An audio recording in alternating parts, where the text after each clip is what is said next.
One of the things, almost in every disease, you can think about an option of CAR-Ts as a bispecific. So you target malignancy, and then the other end of the molecule targets the T cell receptor. And so you bring a T cell, an endogenous T cell, towards a tumor cell using this bispecific reagent.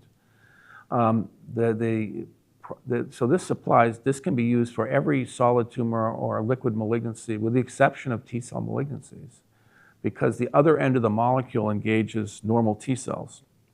And T cell malignancies have the same kind of antigens on them as normal T cells. And so you'd be targeting normal T cells and T cell malignancies with a bispecific therapy.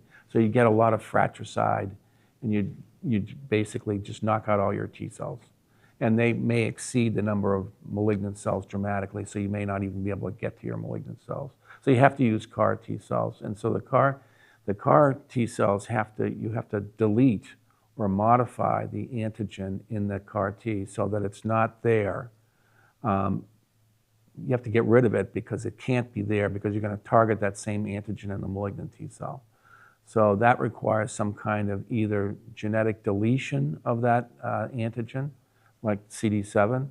So you take CD7 out of the T cells and then put the CAR in them to CD7. So suddenly the CAR to CD7 cannot kill itself, because that CD7 is no longer present in the CAR T cells, and it only kills the CD7 positive tumor cells. Or you can modify the endogenous antigen so that it's present, but that the CAR T doesn't recognize it, so there's no fratricide.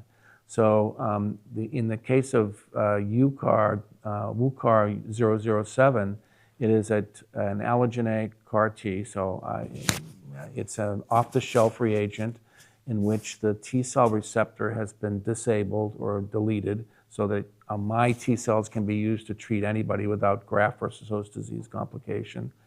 And the endogenous target, CD7, has been deleted as well.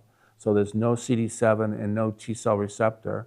And so and then we put a CAR into those cells, and now these T cells can be used to treat 100 different patients. And so from one collection, when we then take out the TCR and the CD7 and put a CAR into CD7, we can collect enough T cells that are genetically modified from a single donor to treat 100 patients. And so obviously the economics of CAR T cell therapy currently will change dramatically. So normally it's $1 million for one autologous product going into one patient. In this case, you get one unrelated donor to collect enough cells once to treat 100 patients. So the economics should be vastly improved. It depends upon how much these companies charge for these products will be the real test, I think.